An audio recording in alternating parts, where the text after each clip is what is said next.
San Roque es una ciudad que alberga muchas cosas y este año en concreto ha sido la ciudad del cómic. En febrero tuvimos, bueno, en marzo, perdón, tuvimos la Pache Cómic y para hablar de este tema, nada mejor que invitar a Jesús Merino. Muchas gracias por venir al podcast. A vosotros. Y bueno, hemos decorado el podcast para que vinieras. Muy iborio, muy conaniano. Sí. Ya lo veo, sí, os lo agradezco. Ha sido gracias al coordinador de multimedia Dionisio Castilla y nuestro compañero Antonio Barranco.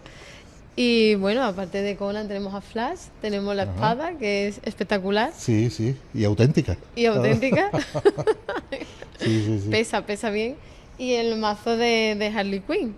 Estupendo. ¿Tú trabajaste mucho con el personaje de Conan? De Conan estoy trabajando ahora. Hice no recuerdo si fue Forum o Planeta de Agostina, hice una serie de portadas. Después con el tiempo volví a hacer otra serie de portadas, también de otros personajes de Robert E. Howard, como Solomon Kane y demás. Y ahora me han contratado para hacer una miniserie de Conan de 4 números, que es lo que estoy ahora mismo liado. Qué guay. Y para alguien que no pertenece mucho a ese mundo, me pregunto cómo se dedica alguien de Algeciras al cómic a nivel internacional. Pues la verdad es que eso más bien te escoge el oficio a ti, ¿no? Sí. A mí siempre me había gustado dibujar, me había gustado hacer tebeos, leer tebeos. Y bueno, y era una cosa que yo tenía como bastante interiorizada, que yo iba a ser dibujante de tebeos. No sé cómo, porque cuando eres pequeño todo eso parece un poco magia, ¿no? Claro. Entonces parece que alguien lo hace con una máquina, con un plotter de estos de ordenador y tal, pero conforme vas avanzando en el tiempo, pues vas viendo que eso se hace desde casa con una serie de materiales que al principio no conoces, pero que bueno, vas descubriendo con el tiempo, hasta que ya decides un día pues ser o querer ser profesional del cómic. Y bueno, a partir de ahí ya hay un proceso de aprendizaje, de un poco de introducción en el mundo del cómic, hasta que te sale el primer bolo, el primer trabajo, y a partir de ahí, bueno, pues ya empiezas a engarzar un trabajo con otro y a mantenerte un poco en primera línea, ¿no? Uh-huh. ¿Hoy en día crees que es más fácil o más difícil?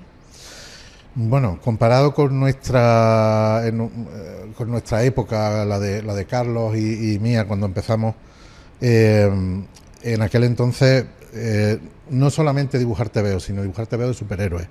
Y dibujar tebeos de superhéroes para el mercado americano, aquello era una especie de sueño imposible, sueño febril, de que, bueno, algún día llegaría un ovni, te cogería y te diría, tú vas a ser el dibujante de cómics de Spider-Man, ¿no? Y era una especie de sueño raro, ¿no? Hasta que, bueno, mira, Carlos Pascual y Salva La Roca consiguieron llegar a dibujar cómics para Estados Unidos con unos avances técnicos muy de aquella época, ¿no? Con un fax prácticamente se hacía todo, ¿no? Hoy tienes el móvil, tienes internet, tienes acceso a la información instantáneo, tienes acceso al editor en cuestión de minutos, puedes escanear la página o hacerla en digital y tenerla al editor en 5 minutos para hacerle correcciones que las puedes hacer en otros 5 minutos. El acceso se ha multiplicado, es muchísimo más fácil para mí, por lo menos para los de mi generación, trabajar ahora para el mercado americano, un mercado extranjero, que hace 20 años.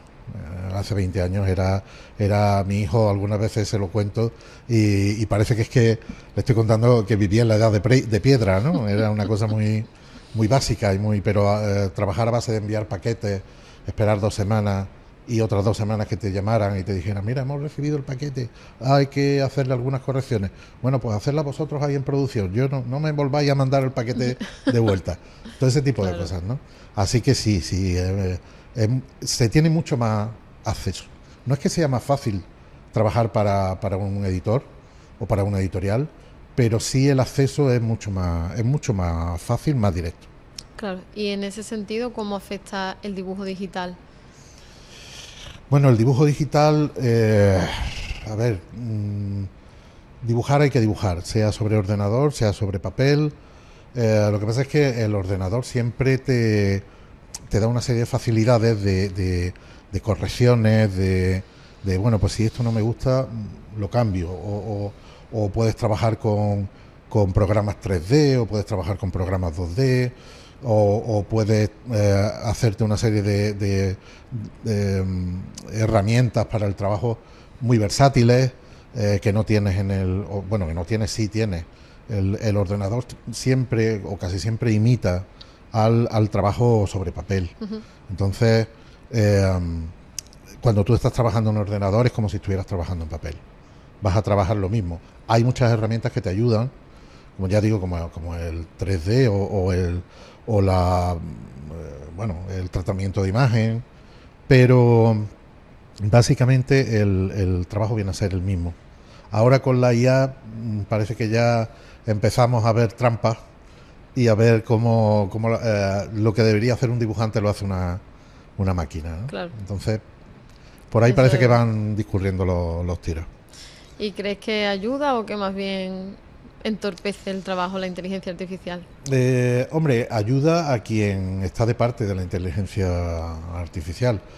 Yo tuve mis escarceos con el dibujo digital.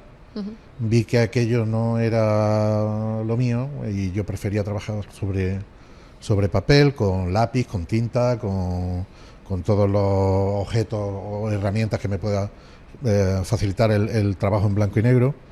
Eh, y por ahí pues no tengo competencia, quiero decir, la IA no me va a hacer competencia en ese sentido porque voy a trabajar sobre papel, aunque al final sea todo digitalizado y tal, pero ahí la IA es una amenaza, no solo en el sentido de que puede eliminar parte del trabajo, Claro. sino que también es una amenaza porque utiliza como fuente de su de sus resultados todo lo que se ha publicado por otros autores.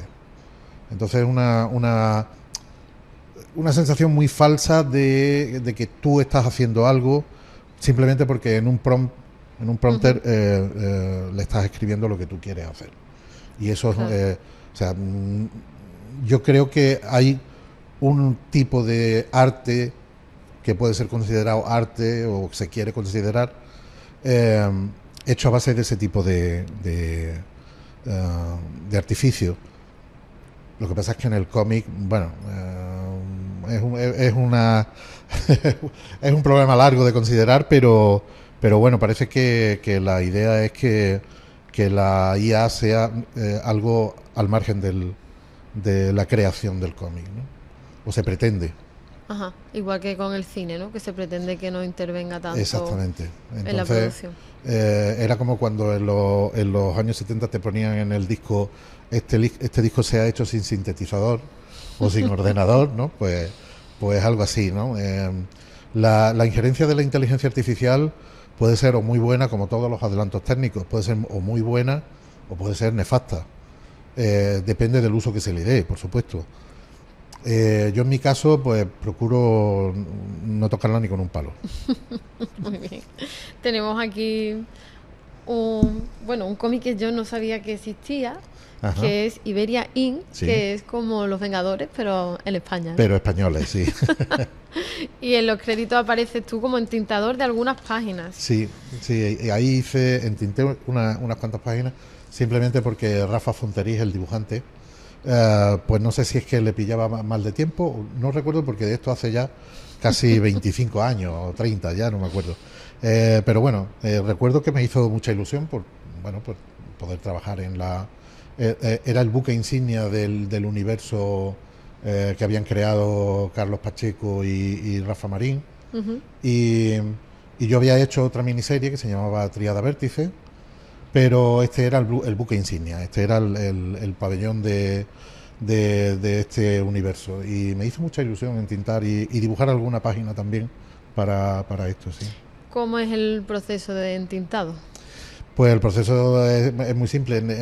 Eso viene también un poco del proceso antiguo que parte de los años 30, 40, que no se podía imprimir algo si no era en blanco y negro. Ujú. Entonces los lápices, al convertirlos en blanco y negro muy contrastados, sin grises, se perdía mucha y se afeaba muchísimo, ¿no? Entonces se pasaba a tinta ese dibujo a lápiz, se borraba el lápiz obviamente, pero quedaba el trazo a tinta. Entonces eso sí se podía convertir a blanco y negro puro y después mediante otro proceso diferente darle color, un color de aplicación por cuatricomía, falsa cuatricomía, etcétera. Entonces eso ha seguido así hasta la aparición del digital, donde ya prácticamente entre el lápiz y la tinta no hay una diferencia, no se puede hablar de un proceso distinto. Entonces el entintador pues está desapareciendo. Cuando hablamos de entintado digital, prácticamente eso lo hace una sola persona, que es el dibujante. Ujú. Incluso hay dibujantes que ni siquiera entintan. Con el lápiz, un lápiz blando, se puede hacer una imitación de la tinta y básicamente el proceso es ese, es convertir el lápiz en tinta. Entonces tú en las miniseries de Conan nueva no eres entintador, eres Sí, dibujante. sí, lo que pasa es que hago el lápiz y la tinta, las dos cosas. Ah, vale. Cuando se supone que alguien no llega a las fechas de entrega o tal, siempre le suelen poner un entintador, porque tú vas a hacer el lápiz más rápido y el entintador va a hacer la tinta más rápida, se pueden hacer a la vez. Ujú. Así estábamos Carlos Pacheco y yo cuando empezamos para Marvel y bueno, nos funcionó bastantes años, ¿no? Ujú. Ahora lo que pasa es que ya te digo, con el digital y con el digital y con el entintado digital y demás, la cosa está cambiando mucho. De hecho, los editores cuando van a las convenciones y demás, ya les dicen a mucha gente que viene con muestras de entintado que ya no van a contratar más Ujú. entintadores. Ya todo el mundo prácticamente está trabajando en digital. Claro. Yo soy una rara avis, un vestigio de otra época. Claro. ¿Y cómo es trabajar, o sea, cuando comenzabais Carlos Pacheco y tú, a la hora de entregar los proyectos a Estados Unidos y tal, os tenéis que adaptar a horarios difíciles? Sí, de hecho yo sigo con los mismos Con los mismos horarios horarios, difíciles, ¿no? Eso no sé si me acarreará problemas de salud a la larga, supongo que sí, pero bueno, por ahora aguanto. Ten en cuenta que si estás trabajando para alguien de una editorial de Los Ángeles, la diferencia horaria son 9 horas. Para alguien de una editorial en Nueva York son 6 horas. Entonces muchas veces, si quieres que la comunicación sea fluida con el editor, tienes que adaptarte a ese horario. Muchas veces si no aguantas, bueno, pues si te llegan correos, te llegan correcciones, bueno, las ves al día siguiente, no suele pasar nada. Ujú. Pero si es algo urgente, sí que necesitas estar Que estás allí despierto, en la claro. mesa de dibujo. Y eso puede ser pues, de madrugada a cualquier hora, claro. Yo algunas veces estoy hasta las 6 de la madrugada y a las 6 ya corto y digo adiós, muy buenas, y me voy a dormir, ¿no? Otras veces, si estoy muy cansado, tengo sueño, a las 3 de la madrugada o incluso a las 12. Claro. Si tengo sueño y estoy muy cansado, corto el trabajo y bueno, si viene algo ya vendrá mañana. Normalmente no pasa nada, o sea, si le contestas al día siguiente no pasa nada y no hay problema. Ujú. Pero bueno, a mí me gusta estar al día y estar en contacto directo. Claro. ¿La gente entendía a qué os dedicabais?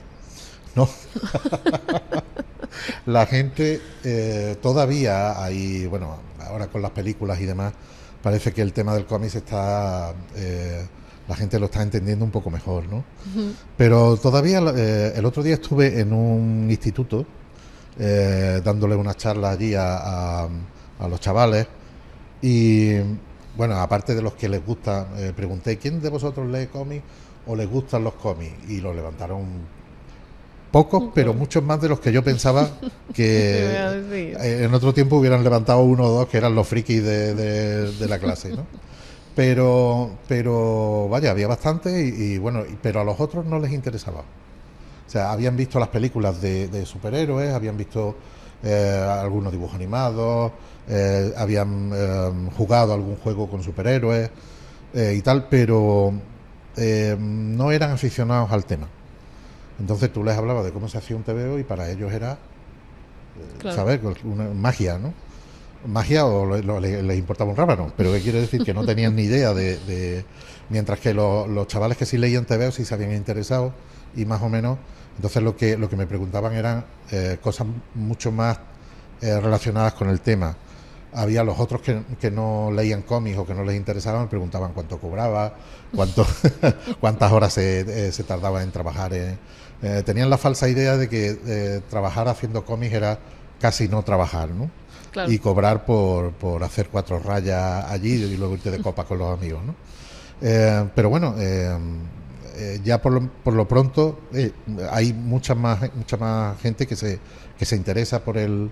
No sabe cuál es el proceso, pero sí sabe que existen los cómics, que se puede vivir de los cómics, que se trabaja para Marvel y DC y estás trabajando para una editorial importante, en fin. Claro. La cosa ha cambiado a mejor cuanto a comprensión por el público. Claro, es que es una profesión como muy romántica, ¿no? Bueno, tiene el romanticismo que tú quieras darle y el glamour que tú quieras darle, ¿no? Pero bueno, si simplemente con poder ganarte la vida haciendo esto, para mí ya es un éxito. Claro. Lo que ocurre es que, bueno, muchas veces dices, estando hasta las 6 de la mañana todos los días, no ves el romanticismo por ninguna parte. Pero bueno, a mí me gusta mi vida tal como va ahora mismo. Y aparte de, bueno, de algunos altibajos de la profesión, de la misma profesión, bueno, creo que he tenido una vida bastante plena haciendo lo que quería, pero no solamente hacer lo que quieres, sino una profesión como el cómic, que dices tú, estos son 4 los que lo hacen, no voy a ser yo uno de ellos, ¿no? Y al final consigues estar ahí. Llevo trabajando en los cómics durante 30 años. Y aparte de alguna calvicie por ahí, pero todo el tiempo he estado ocupado. O sea, no me ha faltado trabajo, no me ha faltado... sí me ha faltado tiempo para hacer más, pero vaya, no me puedo quejar. ¿Y cómo ves el mundo del cómic actualmente? Bueno, parece que la cosa está un poco... bajando el tema de las ventas y demás, parece que se mantiene. Ahora se están vendiendo, por ejemplo, cómics muy puntuales, se están vendiendo mucho, pero es quizá porque, por ejemplo, cuando salió la nueva serie de Star Wars de Marvel, pues aquello fue un exitazo tremendo, vaya. Cuando hay algún autor que está haciendo una serie como Batman, como es el caso de Jorge Jiménez, también se vende muchísimo.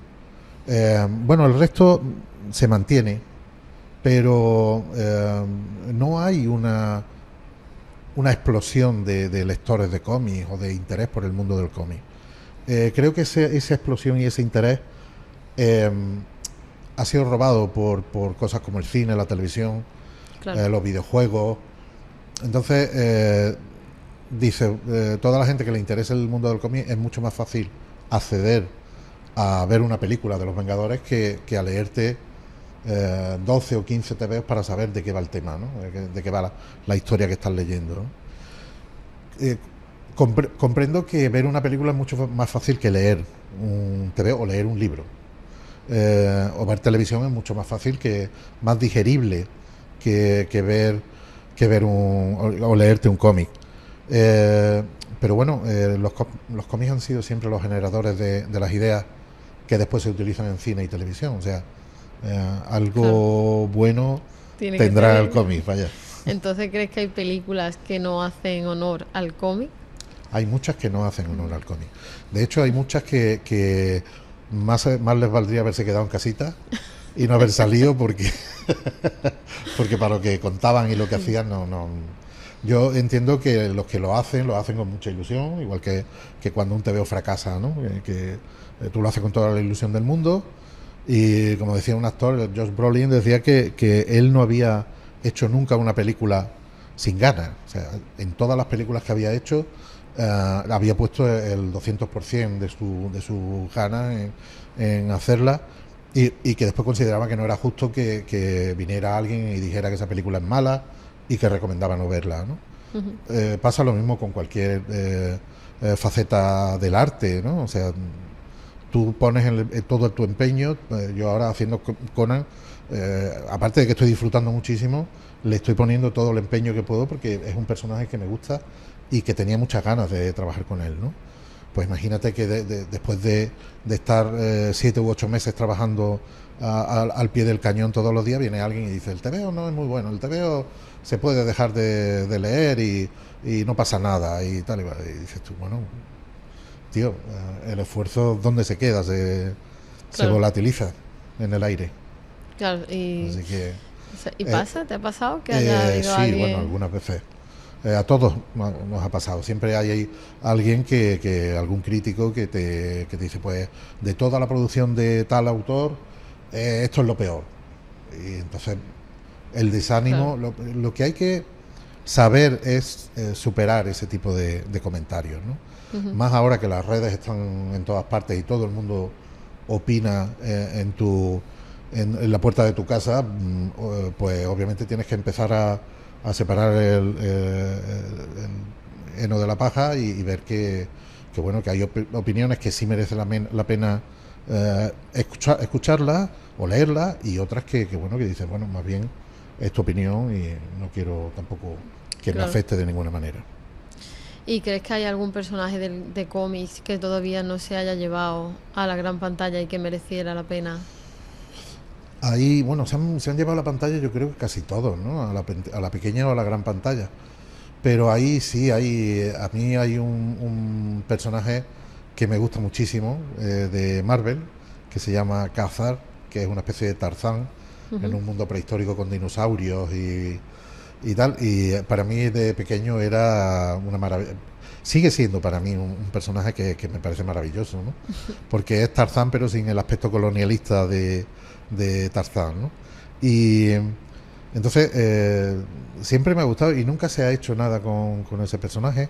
Hay muchos personajes del cómic franco-belga que se han hecho muchas cosas, pero yo creo que no se le ha hecho justicia al TVO, ¿no? Blueberry de Jean Giraud es un TVO que podía haber dado una serie de televisión preciosa.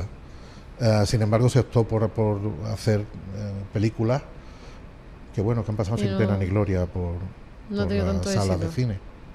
¿Hay algún personaje que te hubiese gustado dibujar y no has podido nunca? Muchísimo. El primero y principal, me gustaría algún día, si se puede, dibujar Spider-Man. Ujú. Spider-Man era mi personaje y sigue siendo mi personaje favorito de toda la vida.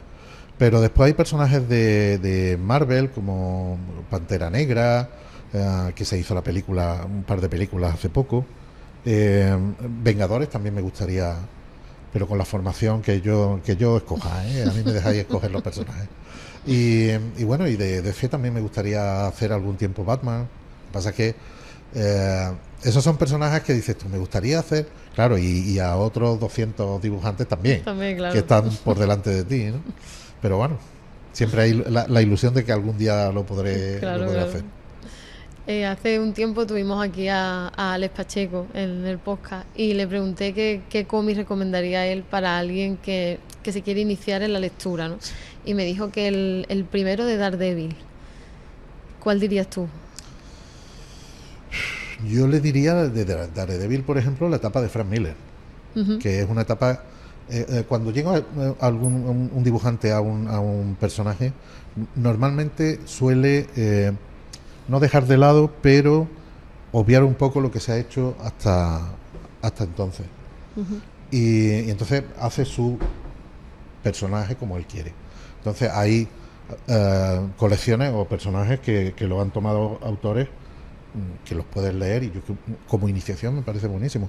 El Thor de Walt Simonson, Los Cuatro Fantásticos de John Byrne, perdón, el Daredevil de Frank Miller, los X-Men de Carlos Pacheco.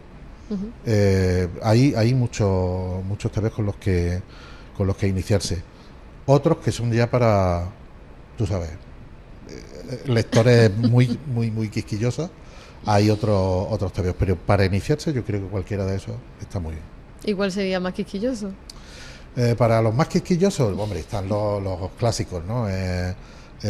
Watchmen, Dark Knight, no sé, se han hecho luego un montón de tebeos parecidos a esos dos, pero esos son los que plantaron la semilla del tebeo que estamos leyendo ahora, vamos.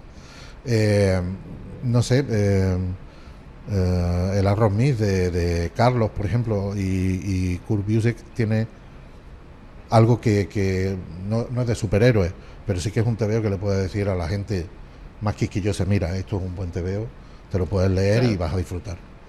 Así que hay bastante, sí. ¿Qué opinas bueno, has dicho que Spider-Man es tu superhéroe favorito, de las adaptaciones que se han hecho del cine? Pues alguna buena, alguna regular y alguna muy mala. Sí. Pero yo creo que no es por lo... A ver, como película es algo que se deja ver, está muy bien, pero yo creo que es que no le dan con la tecla del personaje. ¿Todavía crees que no se le ha dado la tecla? Todavía creo que no, porque el Peter Parker, o por lo menos el Peter Parker que yo recuerdo, era un inadaptado.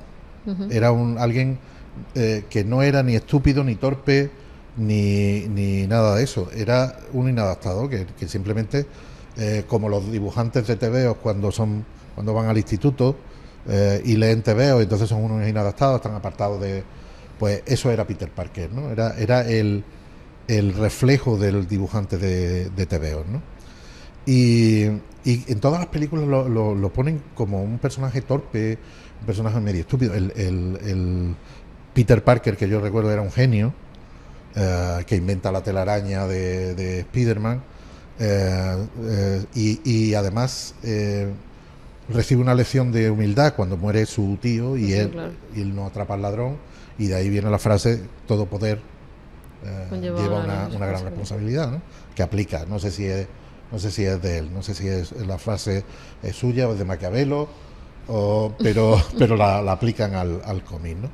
Entonces el personaje avanza muchísimo a partir de ese momento, y yo en las películas no veo ese personaje, ni ese avance, ni ese paso a la edad adulta. ¿Sabes? Lo veo como el típico adolescente torpe que no... Y no es eso, no es exactamente eso lo que en el tebeo lo que Stan Lee y Steve Ditko querían decir en el tebeo. Y digamos que en el último yo diría que ni siquiera es inadaptado. En el último yo sigo viendo al personaje como un torpe, que es un genio, sí, pero que es el típico genio distraído que va... Sí. No lo veo como Tom Holland, como el actor, no tiene cara de inadaptado. O sea, tú lo ves en el instituto y estoy seguro que se lleva a todas las chicas por delante. El popular. Entonces no lo veo. Peter Parker utilizaba gafas, se vestía no a la moda, sino bastante retro. Entonces no era el personaje el estudiante hot del momento, no era popular. Para eso estaba Flash, que era su enemigo, su némesis en el instituto, ¿no? Entonces todo ese mundillo que supieron crear Stan Lee y Steve Ditko, no lo veo en las películas. Peter Parker era fotógrafo a tiempo parcial del Daily Bugle. Uh-huh. Ahora ya no puede ser fotógrafo, claro, de prensa. O sea, no vas con la cámara y cuelgas una cámara ya con los móviles y las cámaras, el acceso a las cámaras en fin, todo eso lo hicimos también en Superman cuando modernizaron al personaje en los nuevos 52. Yo lo dibujé ese Superman con George Pérez, y hubo un cambio total, porque ya Clark Kent no era el reportero de un periódico, era un reportero de un conglomerado de televisión, de radio, de periódicos, uh-huh, etcétera, etcétera. Entonces era un reportero que claro, no reportaba nada. Se adaptan a la actualidad, claro, a la historia, o sea, a la realidad del momento. Pues muchas gracias, Jesús, por contarnos tu experiencia en estos 30 años de carrera. Gracias a vosotros por darme la oportunidad de Y contarla. me gustaría aclarar que no hemos hablado de Carlos Pacheco porque hablaremos Eso en es. una segunda ocasión. Efectivamente, La hay una gente- segunda parte de Exacto, la gente que esté interesada tendrá que esperar a esa segunda parte. Muy bien, estupendo. Gracias.